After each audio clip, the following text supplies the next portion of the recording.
Namaste.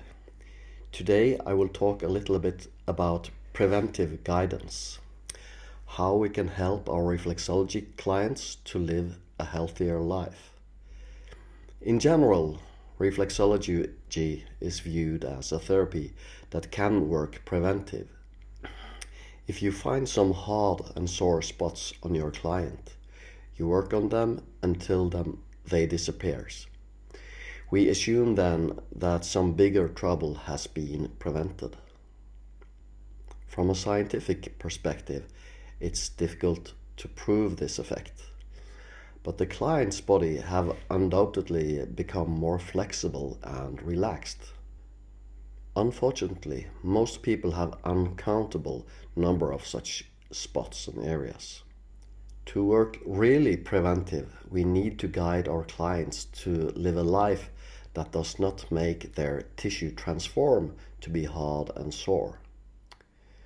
Of course, it is impossible to completely avoid this, but every little thing that helps in the right direction will make their life easier. And as a result, you will grow a good reputation.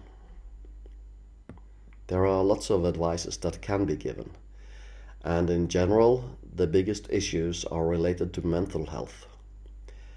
But today, I specifically want to talk about how shoes and walking affect health.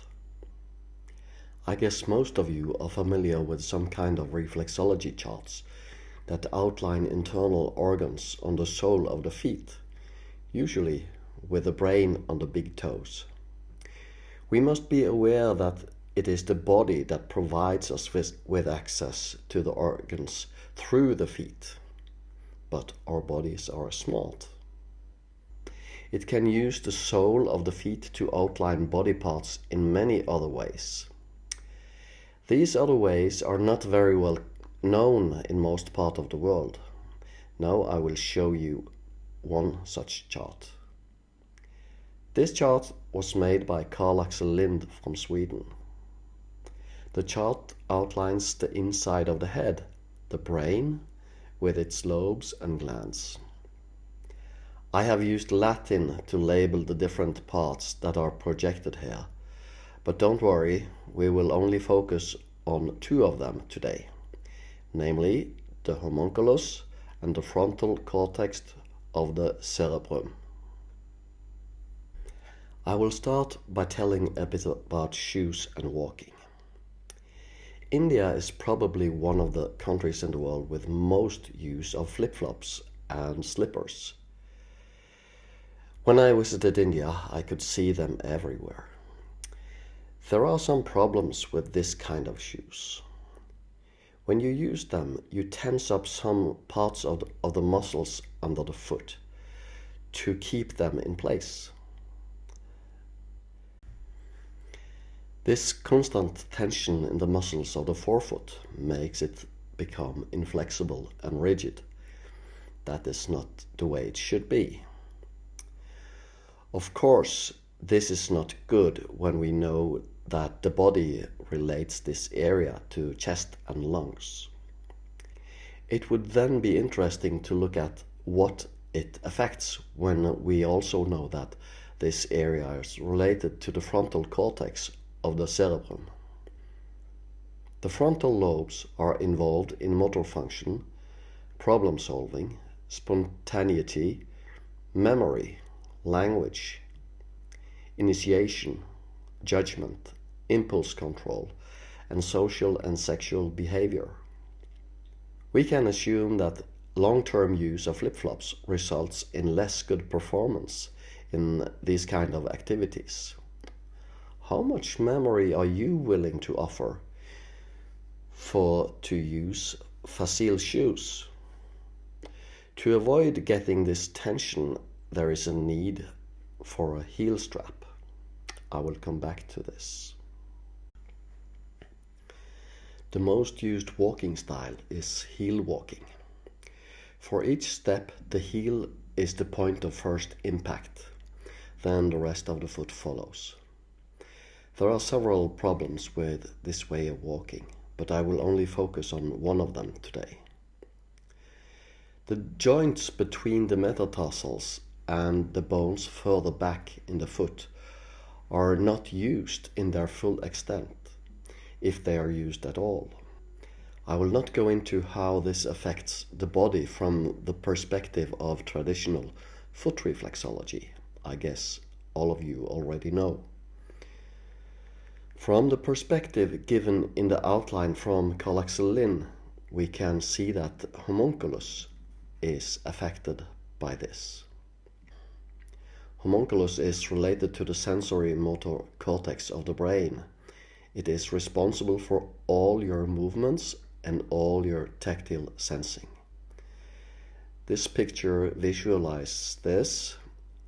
Big areas on the drawing are very sensitive, smaller areas are not so sensitive. Everyone in India, the cradle of yoga, knows the importance of motor control. With reduced flexibility in this area of the feet, you will become less developed in the related part of the brain. Related to tactile sensing, that is where all of your erogenous zones comes to play. You just don't want to sacrifice them for anything. But that is actually what you do if you walk on your heels and use shoes that have soles that don't allow dynamic use of your joints. Bad shoes and bad walking style comes with a high price, but no one tells you. Then what should we do? The alternative to heel walking is forefoot walking. Take a look here.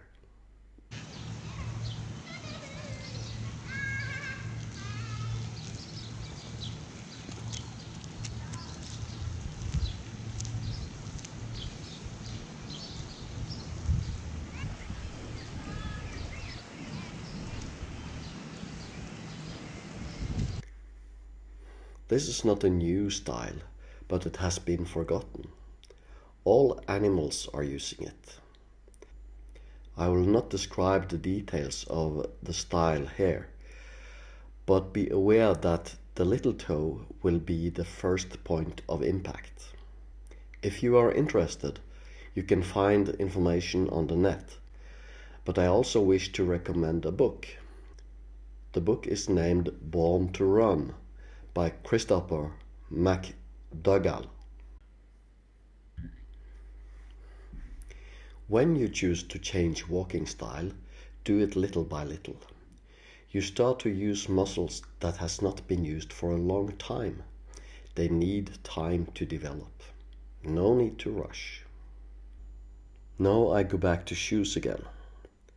As I mentioned before, use shoes with a heel strap or a heel cap. If you try to do forefoot walking with shoes with a built-up heel, you will get into trouble. They need to be flat. Here is an example of a good shoe. You see the heel strap, no built-up heel, completely flat. The brand is Earth Runners. But this model is special for me. I have made some local changes to it. Unfortunately, these are expensive and not so easy to get. Fortunately, it is possible to make shoes that are good for forefoot walking.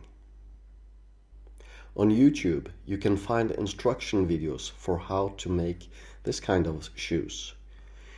You can see the man here starting with a used car tire and ends up with some cool sandals. The name of the videos can be found on these pictures. If someone with an entrepreneurial spirit sees this, I might meet a lot of people with this kind of shoes next time I'm coming to India. When people have walked on their heels all their life, they might need some help to open the joints in the feet. You, as a reflexologist, have a job to do there. give them a deep and good massage. I also use another technique. I call it crack the foot. Here are two examples.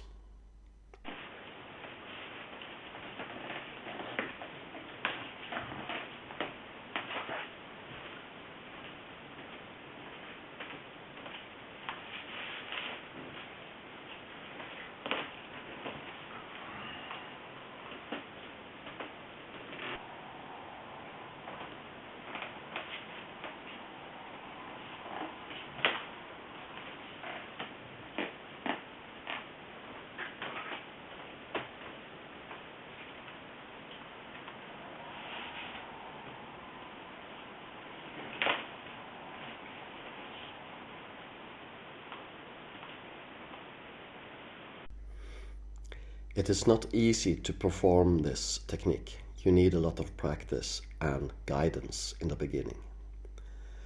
And also, the client need to get a lot of massage before you try to do that. It is not painful, but it might be surprising. You heard the sound from the joints. That is the same sound as you can get from cracking your fingers now and then. It feels like a very good relief. It's enjoyable to receive that technique.